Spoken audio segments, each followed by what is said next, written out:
Is the Gaza war spreading to Lebanon? That's our top focus tonight.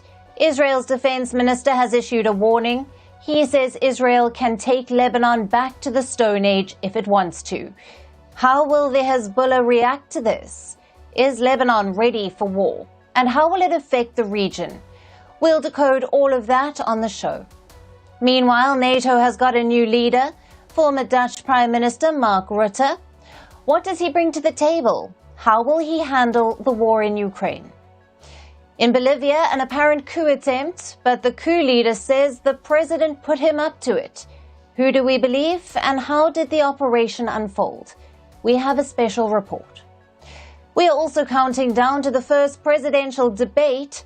Joe Biden is taking on Donald Trump. What should you expect from this clash? And speaking of debates, we had one in the UK. Prime Minister Rishi Sunak took on Labour leader Keir Starmer. Who won that interaction? Stay tuned to find out. And have you heard about AI washing? If not, don't miss our report. All this and more lined up, but first the headlines.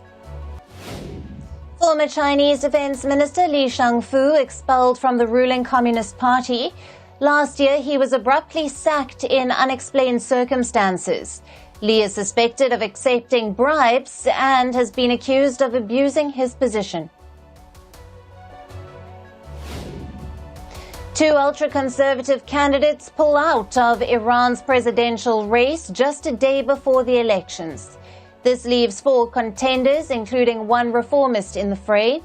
The elections in Iran were brought forward after President Ebrahim Raisi's death in a helicopter crash in May.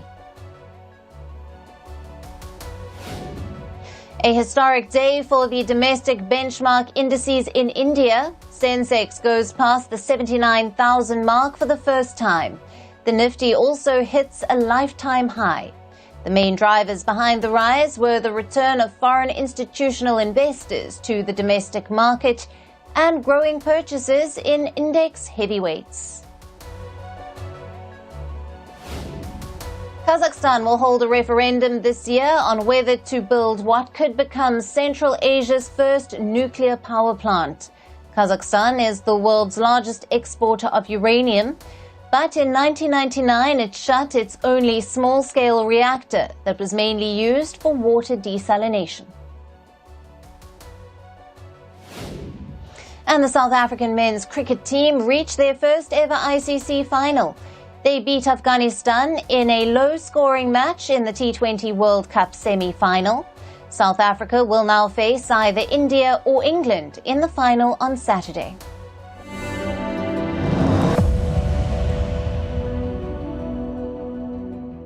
We begin with the war in Gaza. It's been raging for more than 260 days. In this time, we have talked about a second front, a possible war with Lebanon's Hezbollah. Well, it's not a distant possibility anymore. It's very much on the cards. On Wednesday, Israeli fighter jets targeted Lebanon. They hit a Hezbollah military structure. They also bombed several other locations in the south.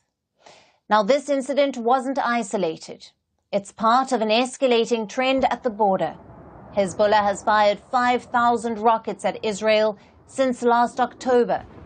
Of course, Israel has responded in kind. They have taken out more than 300 Hezbollah fighters. One such attack happened earlier this month.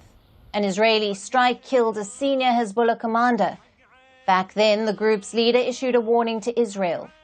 He said Hezbollah was ready for war. Yet the aggression hasn't stopped.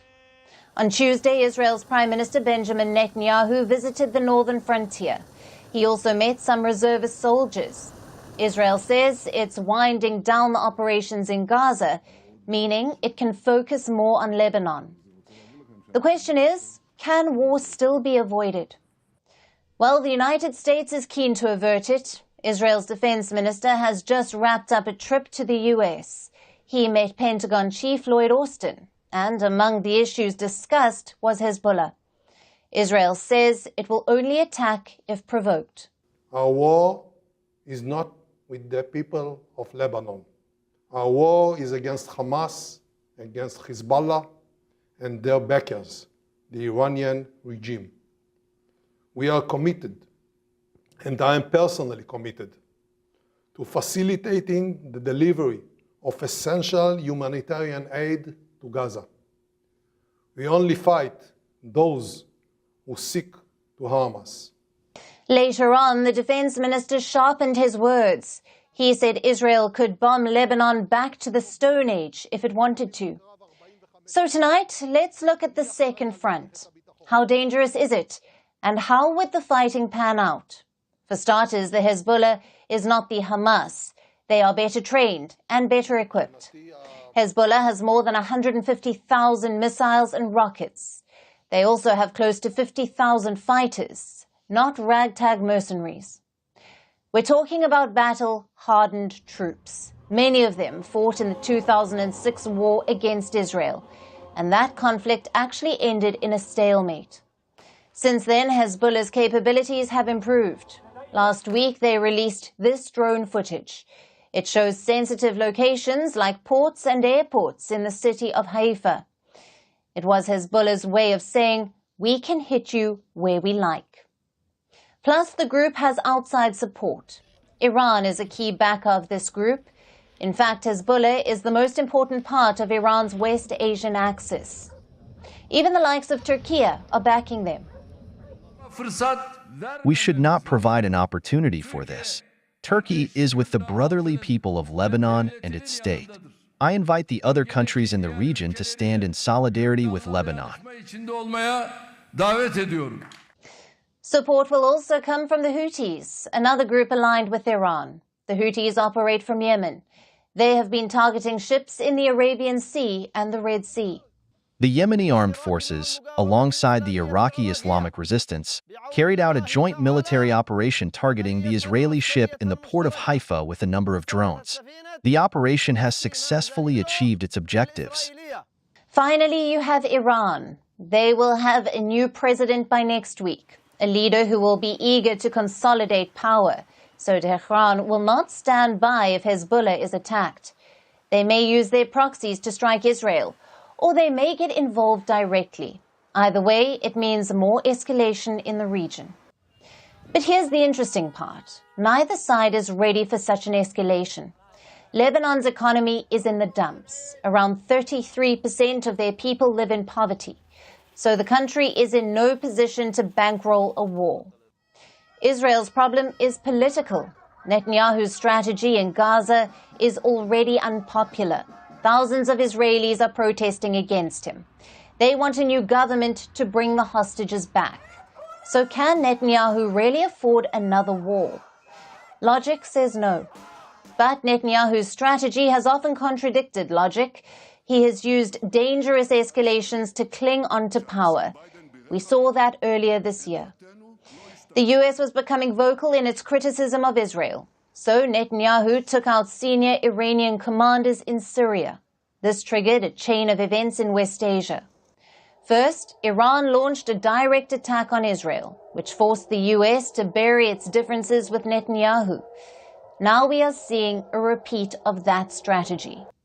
Instead of Iran, Netanyahu is poking Hezbollah. Let's hope common sense prevails on both sides, because a second front could prove even more disastrous, not just for Lebanon, but for Israel too. Now let's talk about NATO. The world's largest military alliance has a new leader, Mark Rutte, the outgoing Dutch Prime Minister. He is taking charge at a critical moment. The war in Ukraine is testing Western unity. Europe needs to beef up its defenses. But the changing political landscape is testing NATO's unity. How will Mark Rutte tackle these complex issues? Our next report decodes the challenges. Mark Rutte will be NATO's new Secretary General. As the future leader of the world's largest military alliance, his background is quite unconventional. Rutte holds a degree in history. Before becoming the Prime Minister of the Netherlands, he worked in the private sector as a human resources manager. Maybe his people skills are just what the NATO needs now. The Dutch know him as Teflon Mark.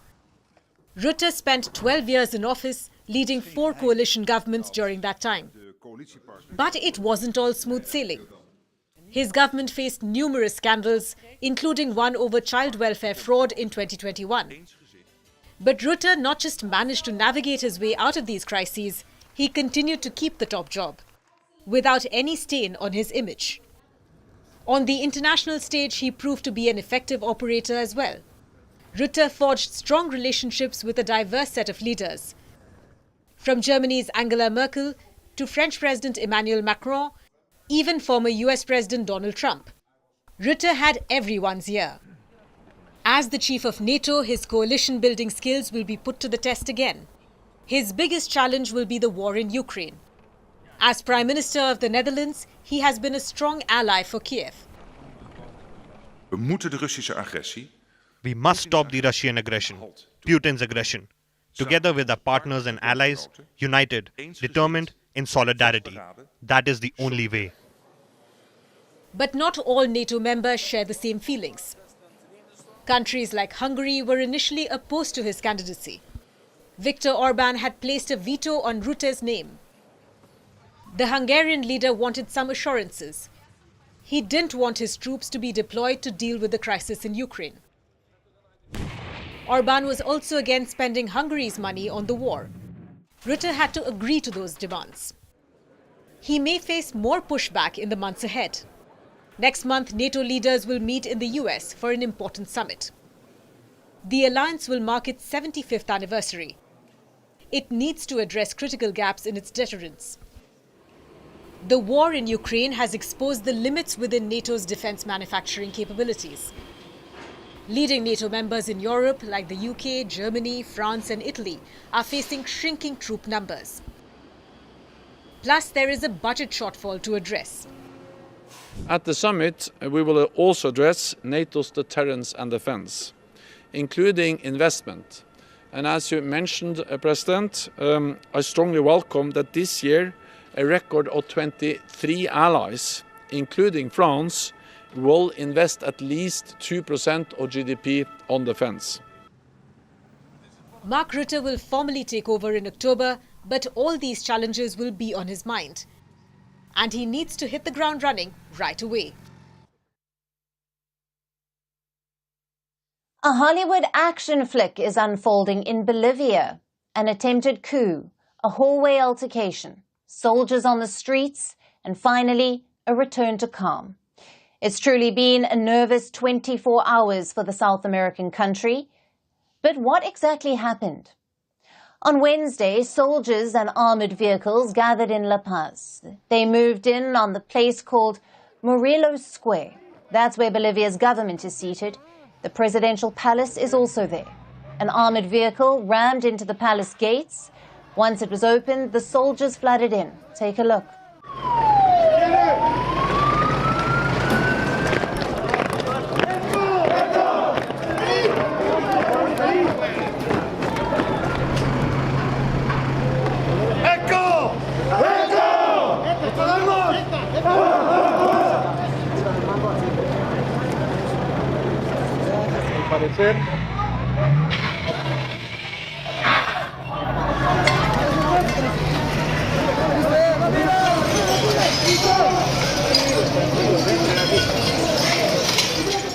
By now, the picture was clear. A section of the military had rebelled. They were staging a coup d'etat, and leading them was this man, a former military chief named Juan José Zuniga. His motives remain unclear. On Monday, he had criticized the current president's predecessor, Evo Morales, a man who ruled Bolivia from 2006 to 2019. The next day, he was removed as military chief. So the assumption is he was disgruntled. Once the general entered the palace, the president confronted him. That's Luis Arce. He took charge in 2020 after a period of instability. Now the pictures were quite dramatic. They show the president facing off with the revolting general. Take a look.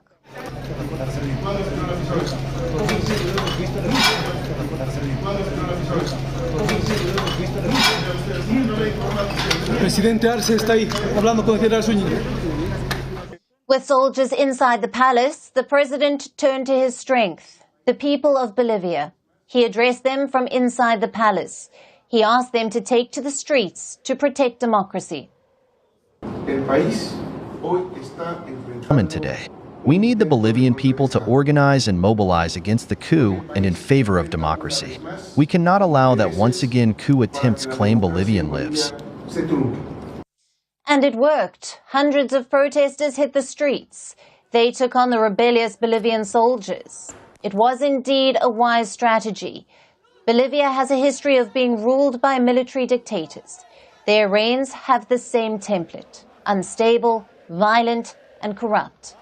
So ordinary Bolivians did not want to return to that. They made sure the plotting soldiers knew their position. And the pressure worked. Loyal security officials repelled the coup. They also arrested the rebellious general.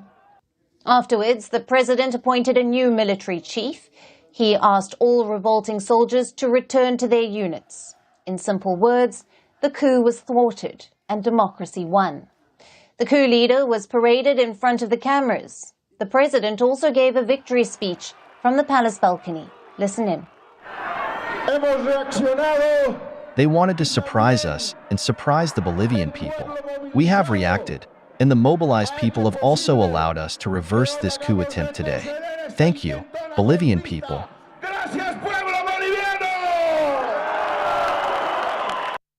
We called this a Hollywood flick, so get ready for the plot twist. As we mentioned, there is no apparent reason for this coup. Plus, it was poorly planned, no robust strategy, no plan of action, and certainly no popular support. The whole thing was terminated and thwarted in 3 hours. Makes you wonder, why did the general do it? As he was being taken away, the coup leader dropped a major claim. He said the president asked him to stage the coup. The president told me, the situation is very complicated. This week is going to be critical, so it is necessary to prepare something to boost my popularity. So I asked, do we take out the armored vehicles? President Arce said, take them out. So on Monday, not Sunday night, the armored vehicles begin to descend. Some opposition politicians also agree. They are calling it a self-coup, an operation organized to boost the president's popularity. But why would he do something like that? Let's look at Bolivia's story. At the turn of the 21st century, it was an economic miracle. Bolivia brought its poverty rate to 15%. It also became a major gas supplier. But recently, the economy has struggled, especially after the COVID-19 pandemic. The IMF is projecting a growth rate of 1.6%. Excluding the pandemic period, that's the lowest in 25 years. Foreign exchange is another problem. Bolivia's reserves stood at $1.7 billion in 2023, the lowest in 19 years. So President Arce is under a lot of pressure. Evo Morales is also looming over him. Morales is a socialist icon in Bolivia. He is also a former ally of Arce, but both men have grown apart in recent years. And Morales is now plotting a political comeback. He plans to contest next year's election. So the bottom line is, there are a lot of variables at play. Will this coup plot help the president handle them? Well, the people responded with enthusiasm. That's a clear tick mark. Even regional leaders were quick to support him. As I am a lover of democracy, I want democracy to prevail in Latin America. Coups have never worked.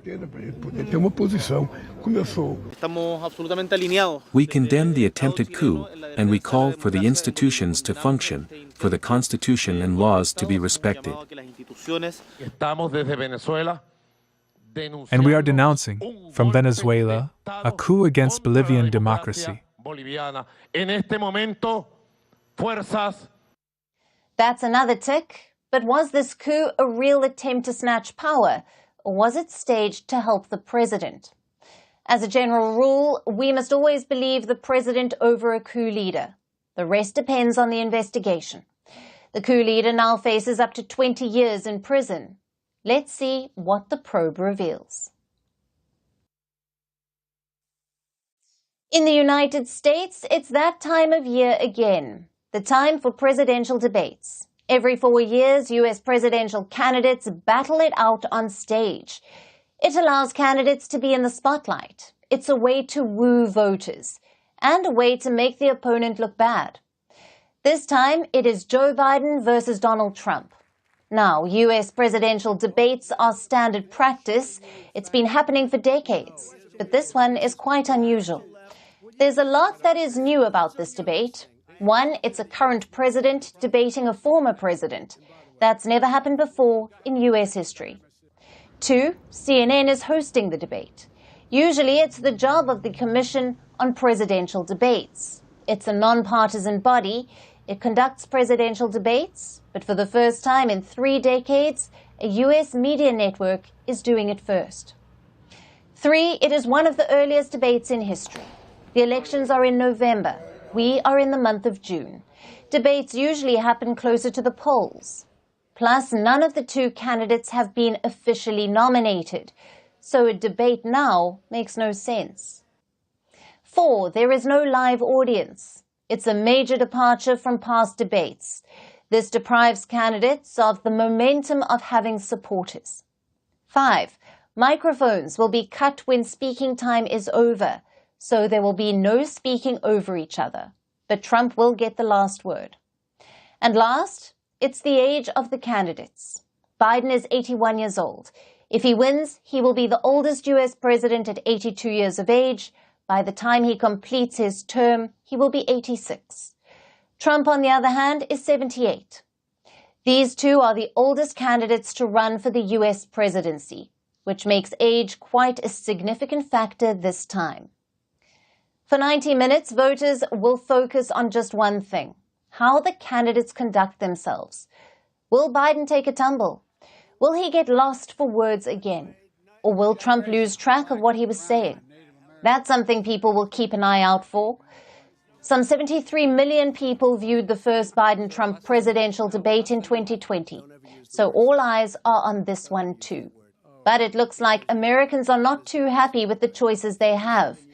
The new poll suggests half of all Americans think this debate is important for Biden. 4 out of 10 think it's crucial for Trump.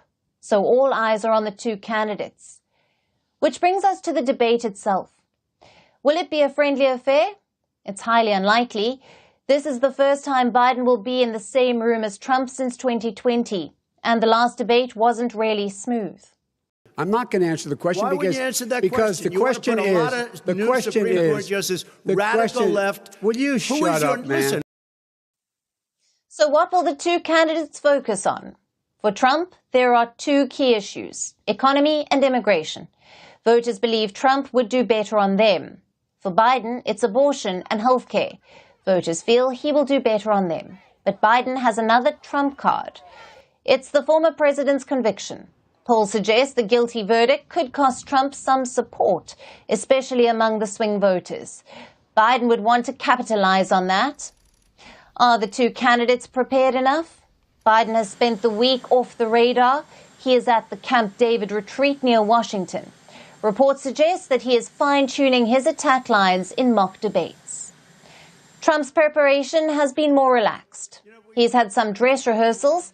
He has also addressed rallies. Trump's aides want him to focus on economy. Meanwhile, the Biden camp seeks to paint Trump as unfit for office.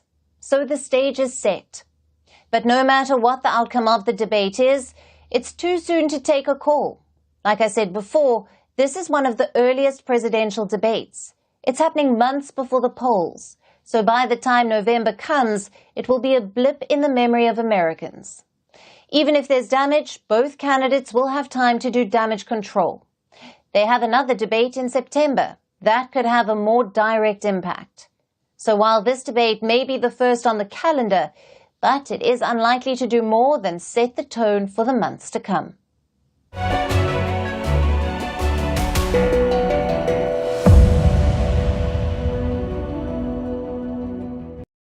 To the 2-3 months before the tournament. And yeah, I'm really proud of the way everybody stepped up and everybody contributed in different moments. And it's a special achievement to reach the Super 8 when You're playing in the tournament for the first time. You've trained with limited resources. And yeah, it's a good landmark for sort of growth of the sport in the country now. So I sort of gave up the sport at professional level in 2015 when I decided to move to the US for my master's degree.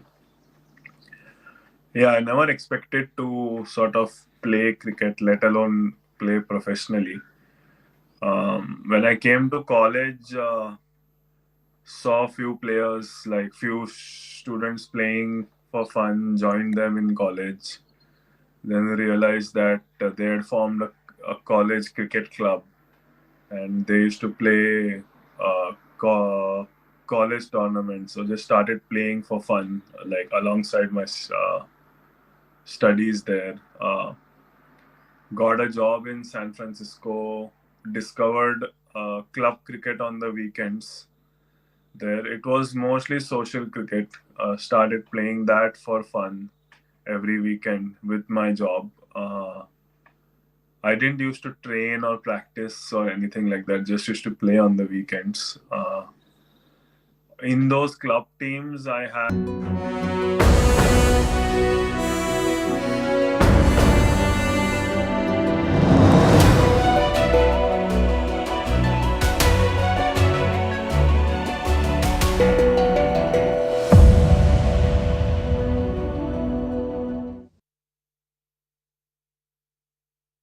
Now let's talk about another debate, one that took place last night on the other side of the Atlantic Ocean. It was the final debate between Rishi Sunak and Keir Starmer, between Britain's outgoing Prime Minister and the man set to be his successor. Because unlike in the US, Britain's election isn't a close contest. Rishi Sunak's Conservative Party has been in power for 14 years, and right now they are deeply unpopular. They trail Starmer's Labour Party by 20 points in the opinion polls. Starmer is expected to win a record majority, so last night's debate wasn't really likely to change much. Despite this reality, the debate was a somewhat fiery affair. Both prime ministerial candidates came out swinging, and both managed to land some jabs. Here's our report. You know where these people come from? No, he's not answering the question. You know where you they come from? Iran, You can see. Syria, Afghanistan. So when Keir Starmer says he's going to return people, is he going to sit down? Are you going to sit down with the Iranian ayatollahs? Are you going to try and do a deal with the Taliban? It's completely nonsensical what you are saying, right? A sharp rebuke by Sunak on the issue of migration. Britain's sitting Prime Minister was ready for a fight. Yesterday's debate was the last one before the election. The UK goes to polls next week. Every opinion poll expects Sunak to get wiped out. So he didn't have much to lose last night. And that may be why he decided to come out all guns blazing. His opponent, Keir Starmer, is the leader of the Labour Party. He's expected to win next week's election by a landslide.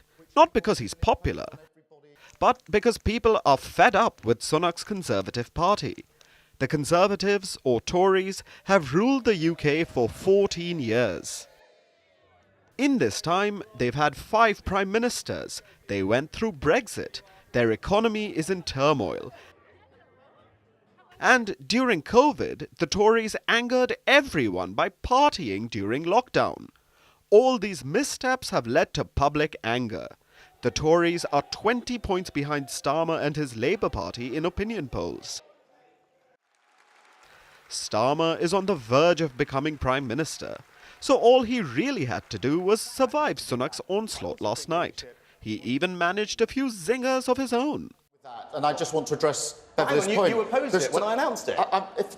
You literally opposed it. If you listen to people in the audience across the country more often, you might not be quite so out of touch. Beverly. That was a quick comeback from Starmer. And he hit Sunak where it hurt. Sunak, who is Britain's richest ever Prime Minister, has struggled to make himself seem relatable. His recent comments about growing up without Sky TV didn't really endear him to the masses. But aside from the jibes, the debate was largely what you would have expected. Sharma was criticizing everything that Sunak and the Tories have done over the years, including the most recent scandal, the betting scam, where 2 Tory candidates and 2 party officials are being probed for betting on the date of the UK election, which is allowed over there, but these 4 Conservatives may have placed the bets while having inside information about Sunak's plans, and betting with insider knowledge is still a crime. That is the latest Tory blunder that Sunak was forced to apologise for. So Sharma, of course, capitalised on that. I think over the last 14 years, politics has become too much about self-entitlement and MPs thinking about what they can get for themselves. And one of the important choices, and the thing that I would like to do if I'm elected Prime Minister, is to reset politics so that politics returns to public service. So who won the debate? A survey after the face-off said it ended at 50-50. While there was no clear winner here, Sharma is on course to win the election next week. The most telling moment of the debate may have been this, when someone asked, "Are you two really the best we've got?" It sums up the mood ahead of the British elections. Our next story is a tale of 2 neighbours of India, Sri Lanka and the Maldives. One of them is turning a corner after suffering an economic collapse. The other could be slipping into a debt crisis. Let's start with Sri Lanka first. Yesterday, Colombo had some good news to share. It has struck a deal with creditor nations. Sri Lanka has managed to renegotiate a large chunk of its debt. The loans are worth $10 billion. About $5.8 billion is owed to a group of 17 countries. This includes countries like India and the members of the Paris Club like France, Japan and the US. China chose to sit out of this platform. It has struck a separate agreement with Colombo.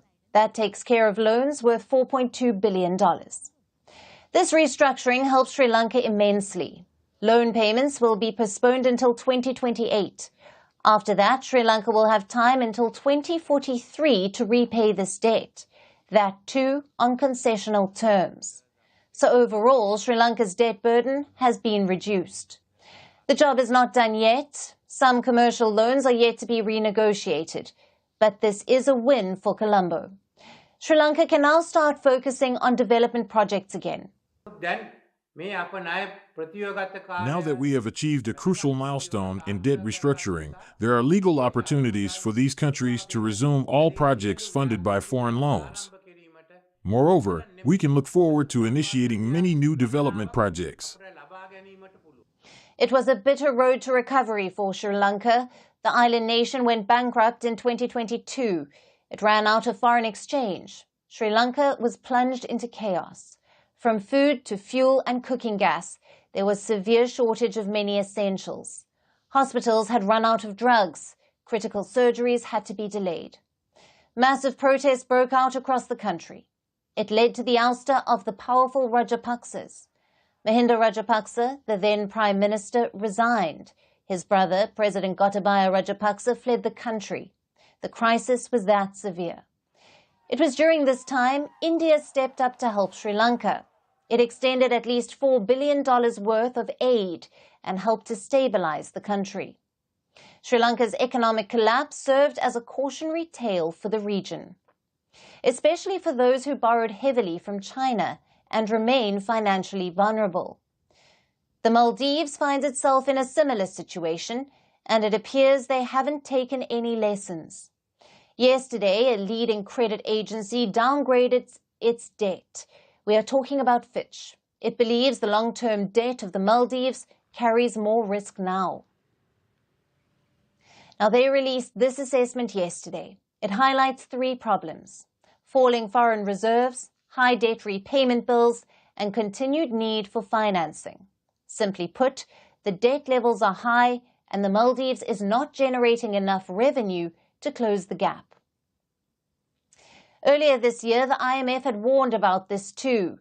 That's the International Monetary Fund. It warned Mali against looming debt distress.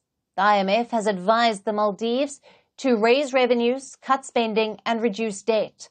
Otherwise, it faces the risk of a major economic crisis. Last year, the foreign debt of the Maldives crossed $4 billion. That's more than 100% of its GDP.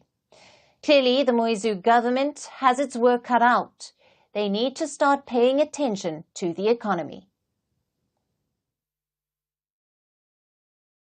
Now let's look at Kenya. Tensions are still running high in the East African nation. Chaos broke out on Tuesday. At least 23 people were killed during the nationwide protests. The protesters breached parliament and set parts of it on fire. The public anger finally compelled President William Ruto to back down. He rejected his own government's controversial finance bill and promised to refrain from imposing new taxes. This means the protesters were successful, but the demonstrations haven't died down yet. In fact, a new call was issued today under the hashtag Occupy State House. That is Kenya's presidential palace. Protesters threatened to storm the State House as well because they want Ruto to resign. To prevent this, the Kenyan government called in the armed forces. The military was deployed in Nairobi's central business district. Riot police could be seen in every corner. They have arrested a number of protesters today in Nairobi and other parts of Kenya. But amid this heavy police deployment, some troops were missing. About 400 Kenyan officers were mobilizing thousands of kilometers away in the Caribbean nation of Haiti. Because while their home country is in turmoil, they have a different task. These Kenyan troops are leading a multinational task force, which aims to bring Haiti's gang violence problem under control. Here's our report. On Tuesday, as the Kenyan protests descended into chaos, about 400 Kenyan police officers were descending into something else. They made their way off a Kenya Airways plane and stood on the tarmac at the international airport in Haiti's capital, Port-au-Prince. Each Kenyan police officer was decked in camouflage and Kevlar, wearing a beige tactical ballistic helmet and carrying an assault rifle, either an M4 or an AK. It was a show of force and a message that the peacekeepers had arrived. These Kenyan troops are going to be leading an international task force. Their mission? Providing security to Haiti and defeating the gangs that have overrun the Caribbean country.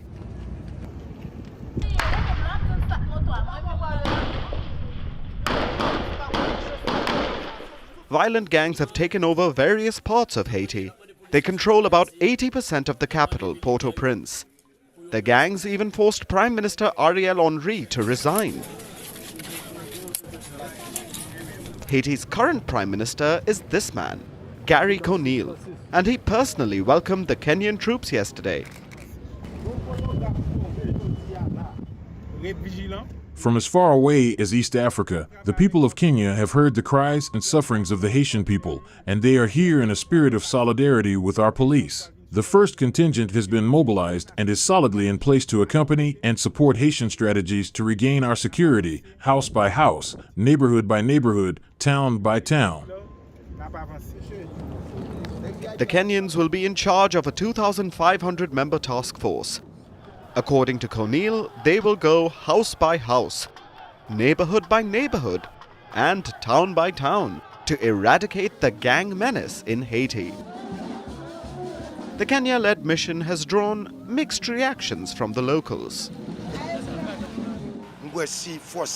If the Kenyan forces arrive in Haiti, with the support of the Americans, I believe that they will bring about a change. The people will support them.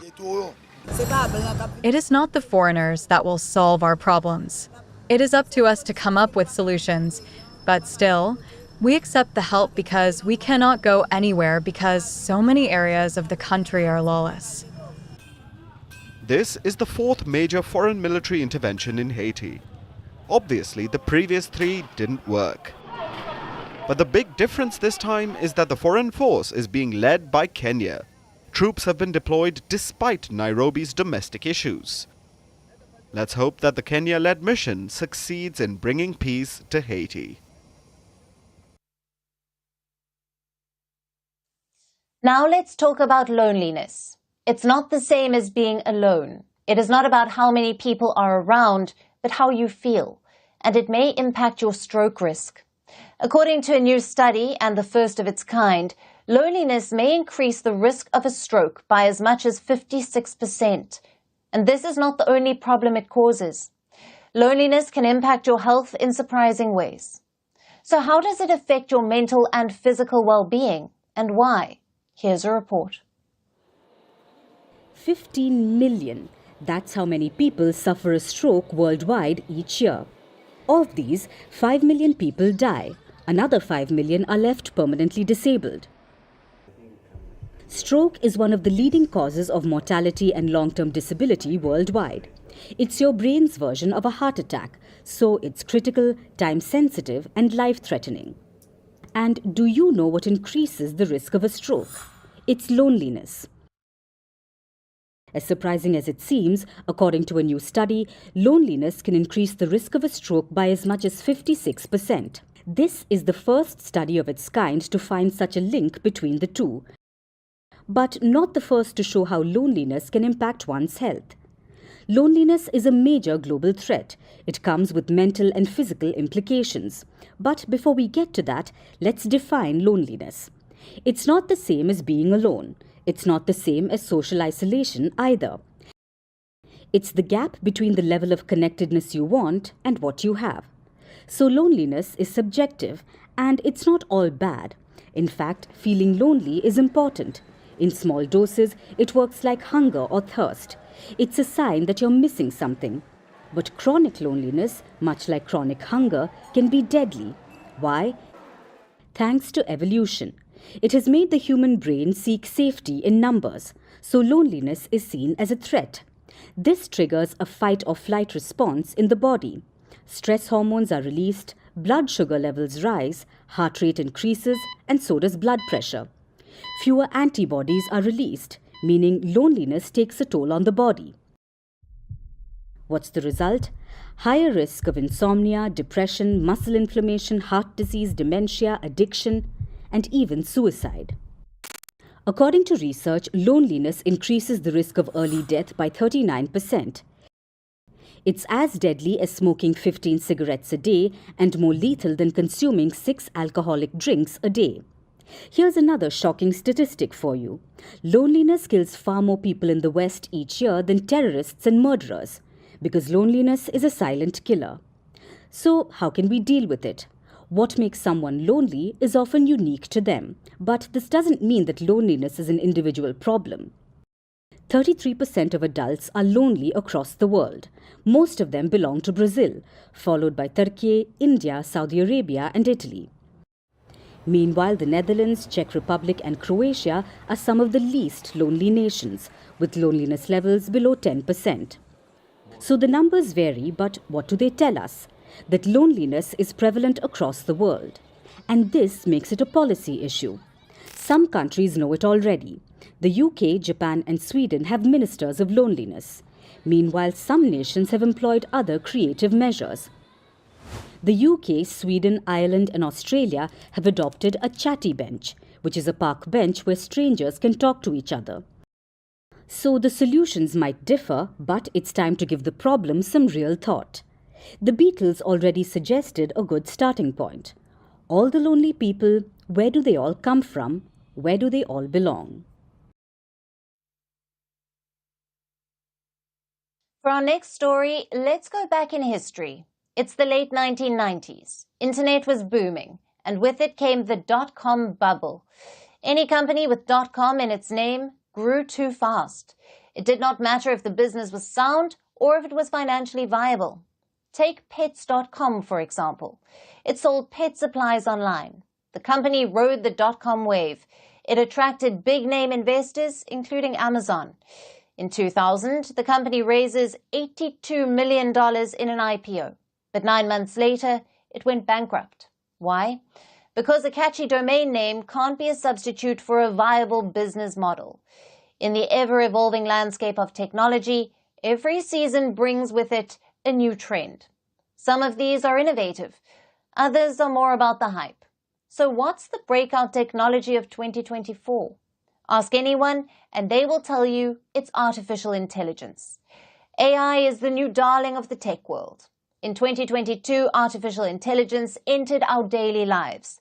2023 made it the toast of the town. And this year, it is getting more and more popular. By the next few years, it's likely to become an integral part of our daily lives. AI is transforming our lives, the way we work, the way we eat, the way we travel. It is a game changer, and companies are going down the AI rabbit hole. They are ditching other ventures. They are focusing solely on artificial intelligence. But is it more glitter and less gold? Take Amazon, for example. It launched its Just Walk Out stores. Now, the concept itself is simple. You go into any of their stores, you pick the products you want to buy, you put them in your cart, and you just walk out with it. The cart will figure out what products you have added, your account will be charged accordingly. So it's seamless, and you don't have to stand in long queues. Sounds genius, right? Amazon said its system was powered by artificial intelligence. But it turns out that may not have been true. Reports suggest that Amazon employs around 1,000 workers in India. They watch people shop. They review their purchases at stores. So it wasn't AI doing the heavy lifting. It was actually humans. Now, Amazon has denied these claims. They said those employees are just normal reviewers. But it shows you how any AI claim must be taken with a pinch of salt. The phenomenon itself is called AI washing.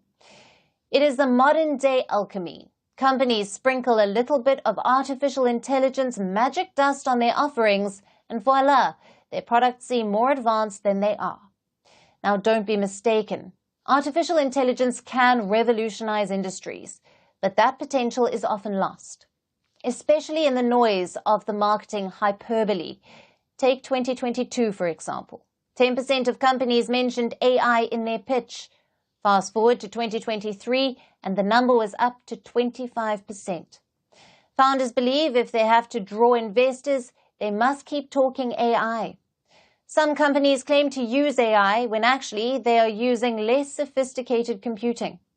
Others overstate their achievements. They say their AI solutions are operational. In reality, it's just in the ideation stage. Now, some other firms just add an AI chatbot to their roster, and that way they can claim that they are on top of their AI game. But look at this study. 40% of so-called AI startups don't even use AI, and regulators are waking up to this. The UK has strict laws against AI washing. The US, too, charged 2 companies for misleading claims. So the lesson here is clear. Artificial intelligence holds immense promise. But the road to realizing that promise is fraught with overstatements and misconceptions. So the next time a company touts its latest AI-driven innovation, remember to take it all with a healthy pinch of skepticism. Our last story tonight comes from South Africa. The country is home to a large majority of the world's rhinos. For this reason, it is a hotspot for poaching, mostly thanks to Asia, where these rhino horns are used in traditional medicines. But now scientists have found a new way to curb poaching. They are injecting radioactive material into live rhino horns. Here's a report. This is Beckham, a 1.7-ton rhino named after the English footballer David Beckham. And now he's making headlines the world over. He has become the first rhino to have a radioactive pellet drilled into his horn. Yeah, what I've done is I've just put in 2 tiny little radioactive chips into the horn. Why? To curb poaching in South Africa. The country is home to 80% of the world's rhinos. That's about 15,000 rhinos. This makes the country a hotspot for poaching. Every 20 hours in South Africa, a rhino dies for its horn. These poached horns are trafficked across the world. They are sometimes sold as status symbols or used in traditional medicines. This is mainly driven by demand from Asia, particularly in Vietnam and China, where these horns are highly sought after in the black market. Their price by weight rivals that of cocaine and gold. But rhinos are an endangered species. There have been efforts to reduce poaching for decades now. There are global trade rules against extinction. The South African government has tried poisoning the horns. They have tried dehorning rhinos, but the battle to defeat rhino poaching has taken a turn for the worse. They have not only failed to deter poachers, but the numbers are only increasing. Just last year, 499 rhinos were killed in South Africa. That's up by 11% since 2022.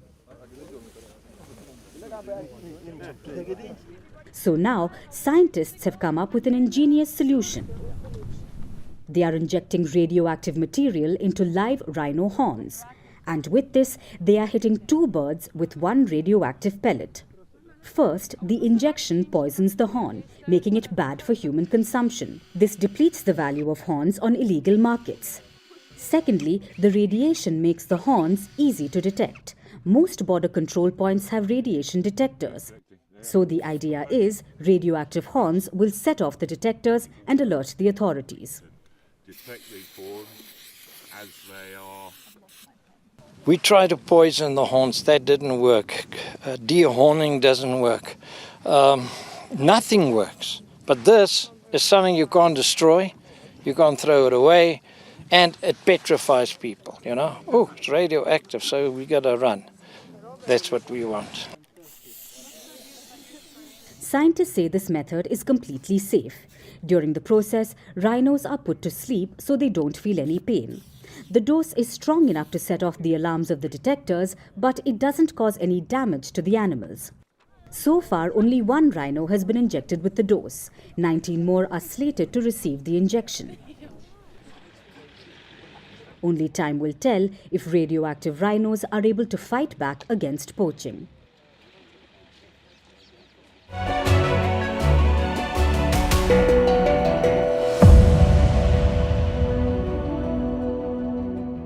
Few teammates who were part of the national team at that time. So that's when I discovered about the existence of the national team. We had prepared well.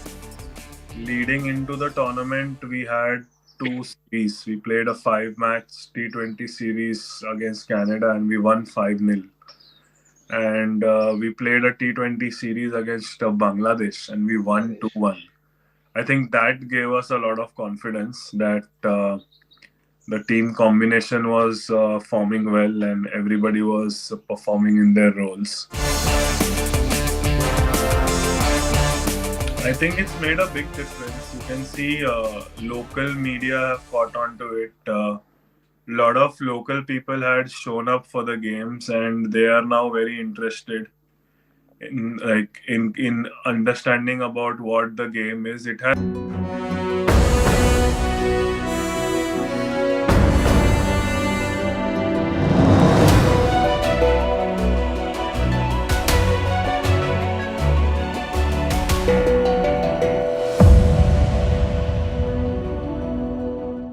And now it's time for Vantage Shots, images that tell the story.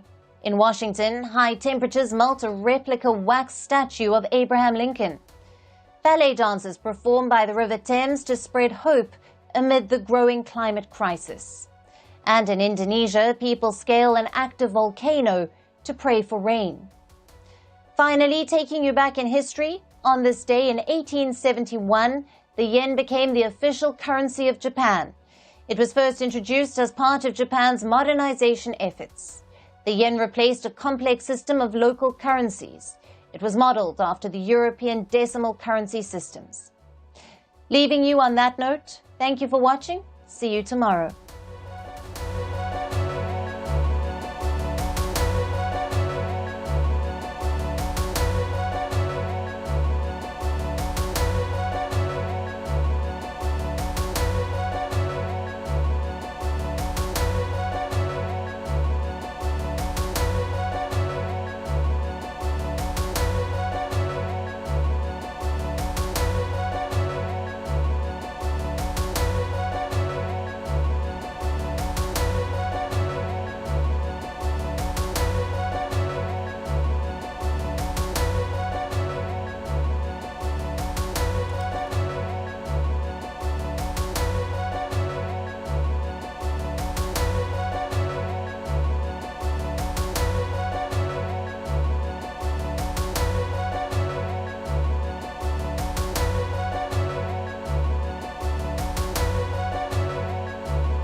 This is CNN News 18 and Federal Bank Primetime Studio.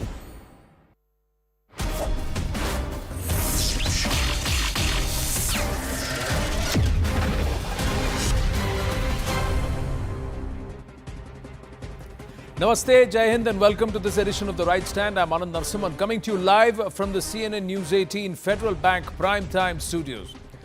Bharat's economy continues to shine among emerging markets. That's what the trackers are saying. With a composite score of 70 out of a maximum possible score of 100, Bharat has retained its top spot for the 6th straight month in the month of May. In fact, we as a nation have maintained the first position for 13 out of the previous 15 months, except for the month of April and November last year, when Bharat had slipped to second place. Now, global tyre giants Michelin, Bridgestone and Goodyear, along with potential investors Yokohama and Birla Tyres, are set to invest around 3,000 crore rupees in Bharat's manufacturing sector under a government scheme linking imports to local investment. This initiative aimed at boosting domestic production following the centre's import restrictions. Bharat has witnessed a significant surge in monthly real-time payments, which have increased to 13.3 billion transactions from 2.6 billion transactions in just a span of 3 years. Now, according to a study, monthly instant payments have jumped 4 times in the last 3 years. The Ministry of Railways noted on Wednesday that the Indian Railways has registered an impressive growth in track renewal, with a 13.8% increase in financial year 23-24 in comparison to the previous year. And buoyed by the government's policy, the Indian automotive and ancillary sector is likely to double its size to rupees 15 lakh crore, providing employment to over 19 million people.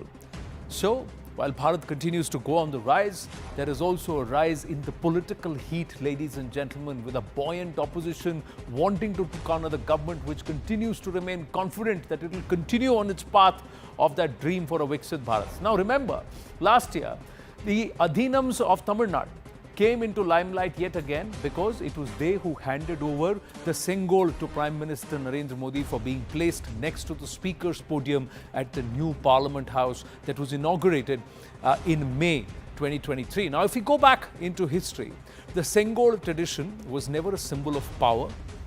It symbolized dharma over power. Just law, that's what it is, just governance. It became a symbol of the exchange of royal power during the 5th century reign of the Cholas of Tanjavur in Tamil Nadu, transfer of power, but you continue to rule justly in accordance with the law that governs the land. Now, they established a massive kingdom after defeating the Pallavas and the Pandyas. The Rajguru or the court priest would use it as a symbol to notify not just the transfer of power from one Chola king to the other, but also the responsibility. With great power comes great responsibility. A ritual that was associated with it to inform the kings that they have received the authority from a higher authority in the heavens through the sacred Sengol. Now, this is not restricted only to the south of Bharat. Samudragupta and all across India, the Sengol or the Rajdand has been prevalent in its use. Closer to Bharat's formation and soon after partition, Pandit Jawaharlal Nehru accepted the Sengol around 10:45 p.m. on the 14th of August 1947 through the Adhinam of Tamil Nadu. It was a sign of the shift of power from the Britishers to the people of our country. Sengol is in the news yet again, with Samajwadi Party MP R.K. Chaudhary stirring a row after demanding that the Sengol, a historic scepter, the Rajdand, calling it Raja Ka Danda, it should be replaced. And it should be a small copy of the Samvidhan or a motif of the Samvidhan that should be kept there in the Lok Sabha. And he's written regarding the same, he says, to the Speaker and also to the other responsible authorities. And this is obviously very clearly has the BJP, the NDA allies fuming, the BJP accusing the Samajwadi Party of disrespecting India and Tamil culture. The BJP also asking why did Nehru accept it if the DMK, and whether or not DMK has accepted this insult. So it's like a quid pro quo within the India alliance, ladies and gentlemen. While everybody has kept quiet on the Kallai-Kuruchi Hooch tragedy that's claimed 61 and still counting, the DMK so far has kept quiet on what Mr. R.K. Chaudhary has said.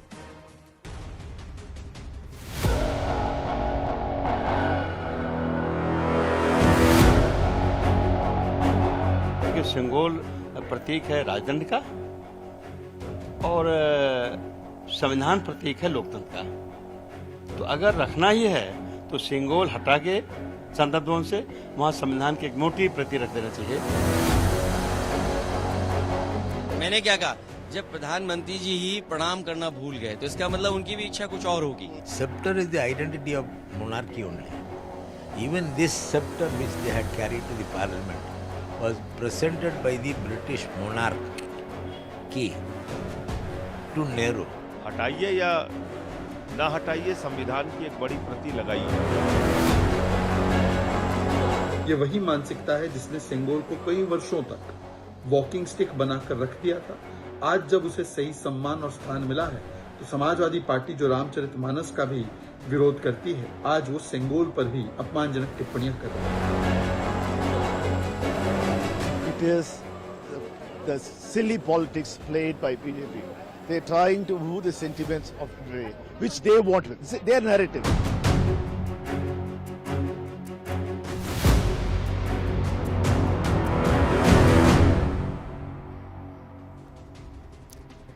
Well, I stand corrected there. The DMK has responded to contrasting reactions. One, Mr. Elangovan coming out and saying it is a symbol of monarchy. Now the Tamil people have to decide what they should do. But Mr. Dayanidhi Maran sidestepping it, putting the onus back onto the BJP, saying you created the narrative. Don't try and drag us into this one. Joining us now is Mr. R.K. Chaudhary, Samajwadi Party MP who demanded replacing of the Sengol with the motive of the Constitution. R.K. Chaudhary जी नमस्ते। सेंगोल के बारे में आपके जो विचार है उसकी वजह से एक बड़ा पॉलिटिकल डिबेट शुरू हो गया है, आप क्या कहेंगे?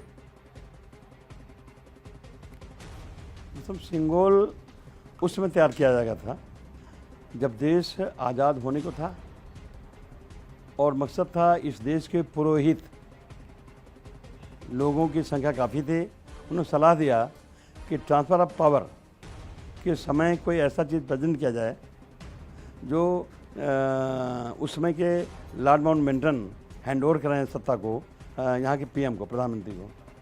तो तैयार किया गया सेंगोल, और सेंगोल को लॉर्ड माउंटबेटन ने दे दिया इनके हाथों में। पंडित जवाहरलाल नेहरू के हाथों में प्रधानमंत्री थे।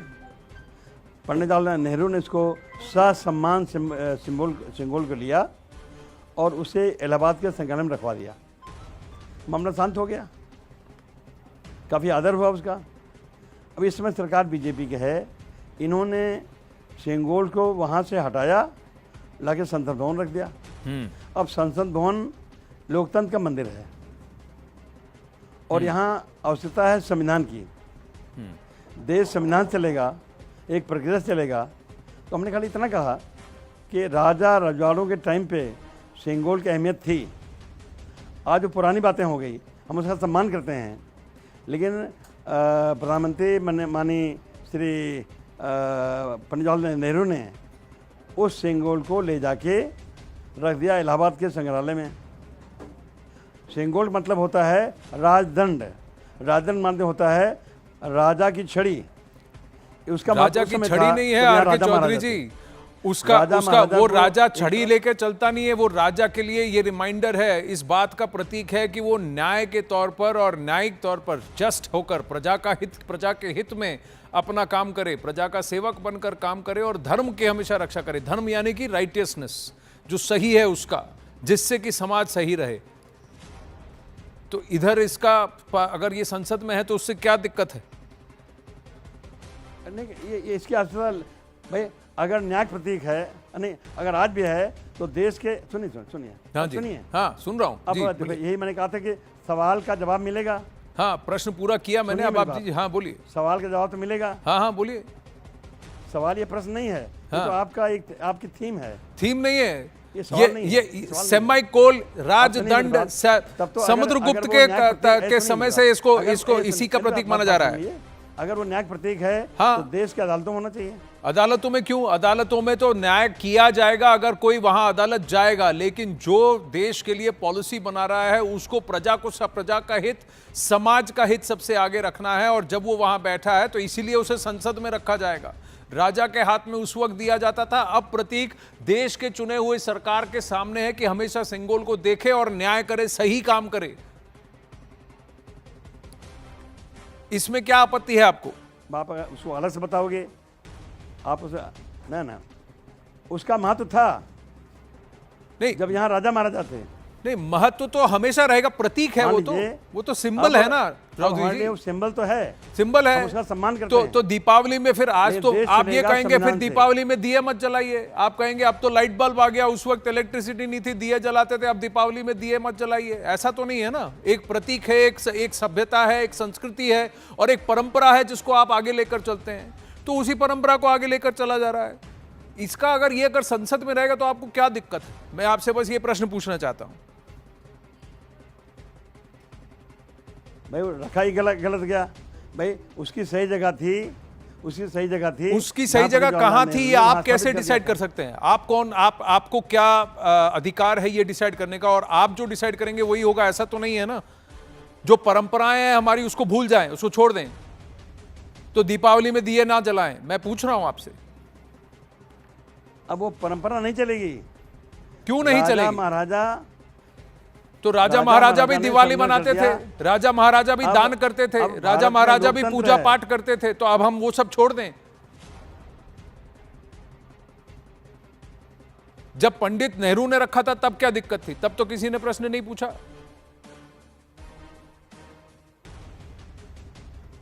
नहीं, पंडित जवाहरलाल नेहरू ने उसे बहुत सही स्थान रख दिया था। सही स्थान यानी उसका अजायब घर यानी म्यूजियम है। सेंगोल का स्थान सही स्थान अजायब घर है। सेंगोल का सही स्थान संसद नहीं है। आर के चौधरी जी, ये आप कह रहे हैं। सवाल कुछ भी पूछे, क्या देखिए प्रश्न में आपकी जो सोच है वो कहती है कि हमारी सारी परंपराओं को त्याग दें। नहीं है, हमारी सभ्यता जो हमको सिखाती है, जो हमको धर्म बताती है, पुरुषार्थ की बात करती है, वो सब छोड़ दें। आर के चौधरी जी, धन्यवाद। Let's take this forward because we're running around in circles with Mr. Chaudhary. He's decided, he's written a letter. C.R. Keshavan, national spokesperson of the BJP with us. George Korean, political analyst with us. Dr. Anand Ranganathan with us. And Amerikai V. Narayanan with us. Namaste, Jai Hind to all our guests. Thank you very, very much. Mr. Keshavan, how would you respond to Mr. Chaudhary? Raja, it's not a monarchy anymore. It's a democracy. That's why the Sengol should not be there in parliament. You had a very good informed introduction, Anand, but unfortunately the uninformed ignoramus that Mr. Chaudhary is, look at how he began. He said there were a lot of priests in India and they decided to give the Sengol. I mean, can anybody be more superficial than this? Today, Mr. R.K. Chaudhary not only insulted the Adinams, which are a traditional Shaivite mutt, he insulted the heads of the Adinams who belong to backward class communities, and he also insulted the millions of Shaivite followers of Lord Shiva. But also, you please note the timing, Anand. This was done when there was a joint session of Parliament, and now the Sengol has been given its due primacy in Parliament, and it's taken in a ceremonial procession. By attacking the Sengol today, he has undermined the sanctity of Parliament and the dignity of the office of the Rashtrapati. But what better do you expect from the SP? These were the people who are, who basically scoffed and mocked at Ram Chitra Manas. There was a SP leader who said, Hindu ek dhoka hai. Hindu religion is a fraud. And you expect these people to respect the Sengol? See what, and the problem I'll tell you is with the dynastic monarchs, SP, RJD, Congress. No, but Mr. Elangovan also believes it's a symbol of monarchy. Yeah, because DMK is a dynastic monarch too. Let me complete. See, this is a symbol of justice. This is not a symbol of power. Today you saw Mr. Akhilesh Yadav. Look at the statement he made. Look at the attitude of these dynastic monarchs. He got his MP from Faizabad and Avadesh Prasad. And he says, Raja Ayodhya. Look at this parochial mindset, and this is what they're reflecting on the Sengol, because these people, not only they don't understand the parampara culture and ethos, they attack it at every point, which is why they boycotted this installation of the Sengol and inauguration of the new parliament. So this is just unacceptable, and I think the India Alliance, there's no point in asking an explanation or an apology, because this is the DNA. The DNA is anti-Bharat, the DNA is anti-parampara, DNA is anti-culture. And I think this man, if he has any shred of shame, should apologize. And why is Mr. Akhilesh Yadav not taking action? Akhilesh Yadav is a dynastic monarch who has 5 MPs from his family. Akhilesh Yadav said that even the Prime Minister forgot the Sengol when he took oath. So perhaps the Prime Minister himself does not want the Sengol there anymore, is what his comment was. The Congress party disrespected, dishonored and demeaned the Sengol by casting it away as a walking stick. It was the Prime Minister who brought it back, restored its respect and glory and gave it primacy. That is because he has an understanding of our parampara and culture, which these ignoramus people don't have. And I'll tell you this, As long as they don't respect our culture, reduce numbers, completely decimated numbers, they'll always be rejected by our people. America and Narayanan, Namaskaram, your response. Vanakkam. Vanakkam. I didn't understand what the first portion that you had with the Member of Parliament, because I thought it's an English channel, but everything was in Hindi. So leaving that aside, I am not going to respond to what you had talked to him because I didn't understand. But my friend Keshavan, I guess, has brought in the real color, where he still talks about caste and religion. The problem is they have been thrown out because they have been talking about the caste and religion. We ought to be really talking about, that's why they lost. The 400 people showed them the door. It's not 400, it's a minority government of the area that's being run. They still are using the old worn-out plate to try to talk about. He didn't interrupt you. Please don't interrupt. He didn't interrupt you. Let him complete and please respond after that. Yes, Mr. Narayan. So it's a worn-out, thrown thing. The real question is, if it does, and I believe in the past it did symbolize a proper rule, and it's only a symbolic. Now, the Modi ji is good in symbolism. He keeps the symbol, but does not practice what it symbolizes. When we talk about the real rule, the rule for all the people of the country, he continues to be, I thought he would have learned a lesson, and his spokespersons persons like Keshavan would have learned a lesson, that people don't want this grandiose symbolism, but real democracy. The people's rule, the constitutional rule. When Mr. Shashi Tharoor talked about and gave him the constitution, and people, the speaker who is supposed to uphold the constitution opposes this. Is this the kind of start that you want? And is this what we need to be talking about? We ought to be really talking about, is the parliament being used for the people? Okay. Unfortunately, more symbolism and talking on wasting the public's time and not following what the symbol means. The constitution as well as the Chengol. Right. Okay. C.R. Keshavan, before you respond, I just wanted to highlight something. We have given Punjab a Dalit Sikh as Chief Minister. We have a Dalit as our party president. We have nominated a Dalit as the pro tem speaker. Yet we do not talk caste. Jiski jitni sankhya bhari, yet we do not talk caste. We gave this country 2 years of emergency from June 1975 to March 1977, yet we respect the Samvidhan. We put the entire opposition in jail and then altered the DNA of our very constitution and its own preamble. Yet we are champions of the Samvidhan. Classic Gobal, sir. Fantastic. Yes, C.R. Keshavan, respond. I'll give a quick rebuttal. First quick rebuttal. American Narayanan ji, I don't know which Lala land he's living in. As we speak, Mr. Modi ji is the Prime Minister, and he's the first Indian, born after independent India to be the Prime Minister for the third time. Point number one.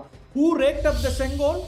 It was not the BJP. It was an SP MP. I think Mr. Narayanan should have spoken about Mr. Chaudhary. He failed to do that. He's blindly attacking the Congress. Two. Third part, I wish a DMK spokesperson was here.